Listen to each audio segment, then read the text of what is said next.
Hello everyone, आज हमारा class 6 का चैप्टर 8 है जिसका नाम है India climate vegetation and wild life. तो जब हम इंडिया को देखते हैं वहाँ पर कैसी कैसी हमको वेजिटेशन एंड वाइल्ड लाइफ देखने को मिलती है उसके बारे में ये चैप्टर बात करेगा। ये हमारा क्लास 6 की ज्योग्राफी का लास्ट चैप्टर है, ठीक है। इससे पहले के 7 लेक्चर्स मैं अपलोड कर चुकी हूँ।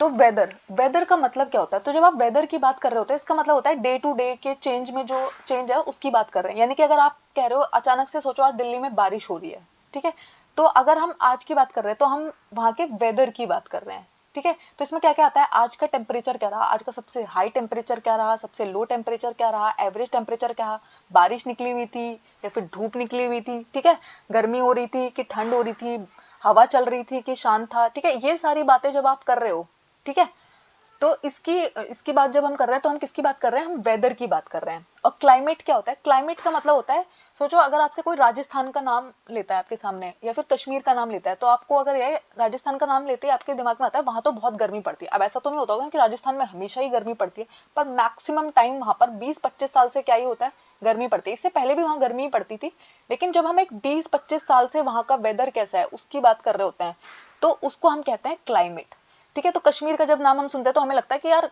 सर्दियों के कपड़े पैक करने पड़ेंगे क्योंकि वहां तो बर्फ ही पड़ती है, ठीक है। तो वेदर और क्लाइमेट में ये डिफरेंस होता है। वेदर का मतलब होता है आप डे टू डे चेंजेस की जब बात कर रहे हैं, क्लाइमेट का मतलब होता है जब आप एक लॉन्ग ड्यूरेशन से वहां कैसा मौसम रहता है उसकी बात कर रहे हैं, ठीक है। तो अब कैसे कैसे और कितने सीजन है हमारे यहाँ पे, तो आपको पता है हमारे यहाँ मेन 4 सीजन है। विंटर, सर्दियां जो अभी आने वाली है, ठीक है। तो दिसंबर से लेकर फरवरी का जो सीजन होता है वो क्या होता है? सर्दियों का सीजन होता है, मतलब है ना, सर्दियां आ रही होती हैं। उसके बाद है ना समर, क्या होता है? मार्च से मई जब बहुत गर्मी पड़ रही होगी उसको हम क्या बुलाते हैं? समर सीजन बुलाते हैं। फिर है ना आपको पता है जून टू सितंबर है ना बहुत बारिश हो रही है, तो इस सीजन को हम क्या बुलाते हैं? रेनी सीजन बुलाते हैं। और जो हमारा 4th सीजन है वो है ऑटम, जो अक्टूबर से नवंबर के बीच में होता है। ना बहुत ज्यादा गर्मी पड़ रही होगी, ना बहुत ज्यादा सर्दी पड़ रही होगी, ना बहुत ज्यादा बारिश हो रही होगी इस सीजन में। उसके बाद आता है कोल्ड वेदर, और जिसको हम सर्दियां भी बुलाते हैं, ठीक है। तो इसमें क्या हो रहा होता है, सन की जो रेज है वो है ना डायरेक्टली फॉल नहीं कर रही होती, तो इसकी वजह से क्या होता है, टेम्परेचर है ना नॉर्दर्न इंडिया में बहुत ही लो रहता है, बहुत ही ज्यादा ठंड पड़ रही होती है इस वजह से।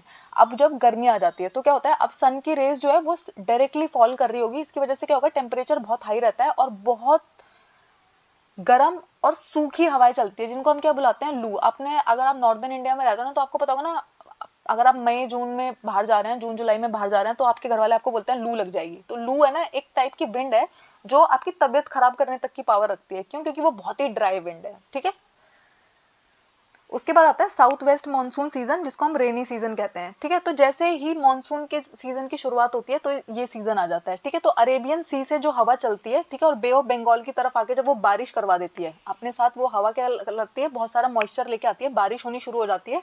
और इसी सीजन के साथ हम क्या कहते हैं? Rainy season. तो आपको पता है सबसे पहले ना केरला रीजन में आता है ये, है ना, आपको पता है ना, मानसून सबसे पहले केरला रीजन में होता है, बाकी पार्ट में जाते जाते उसे 1 मंथ लग जाता है।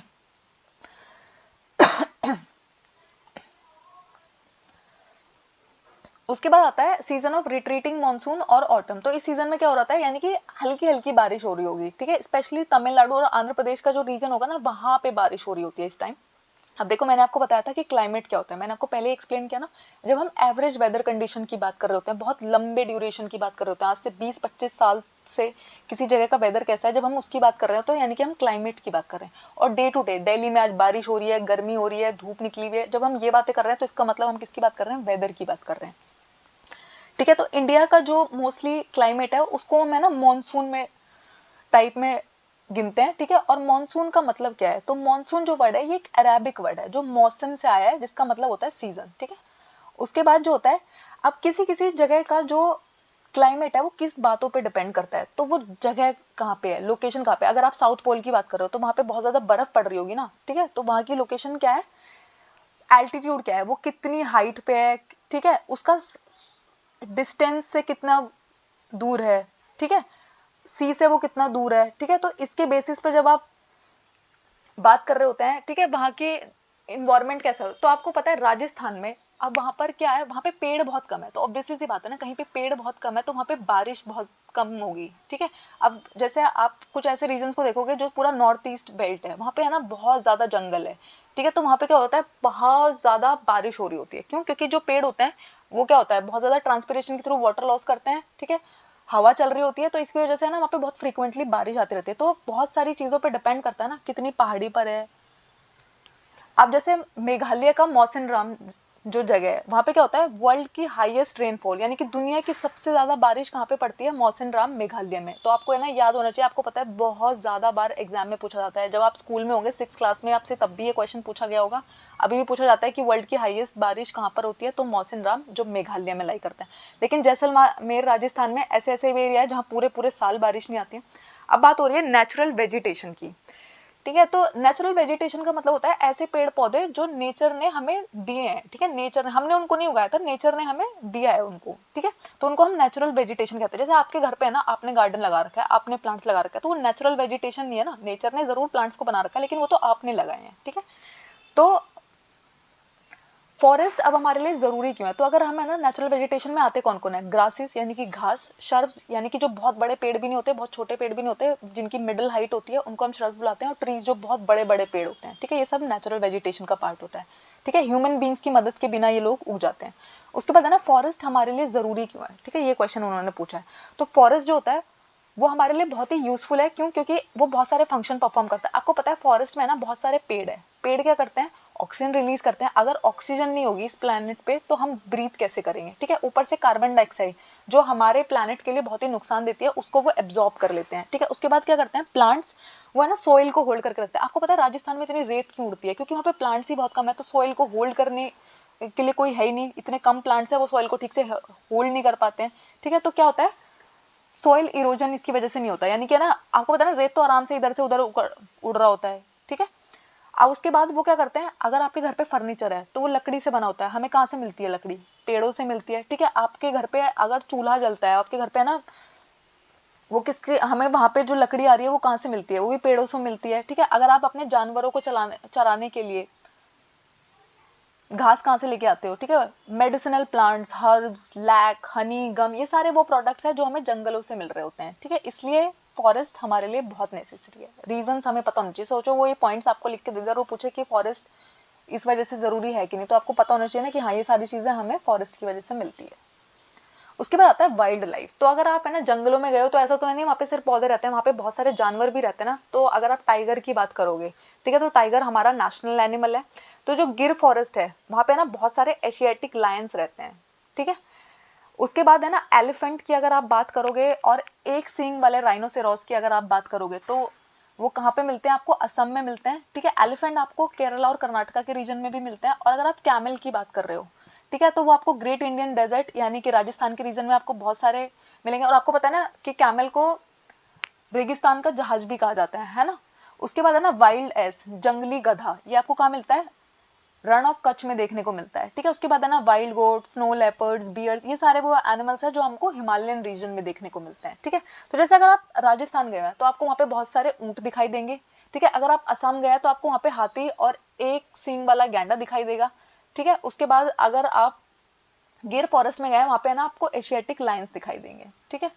उसके बाद जो होता है हमारे यहाँ पे ना बहुत सारे बर्ड्स भी तो दिखाई देते हैं, एनिमल्स तो है। तो पिकॉक जो है वो हमारा नेशनल बर्ड है। उसके अलावा है ना तोता, ठीक है, कबूतर, मैना, कौवा, बुलबुल, डक्स, ये सारे एनिमल बर्ड्स भी तो है ना हमारे पास, ठीक है।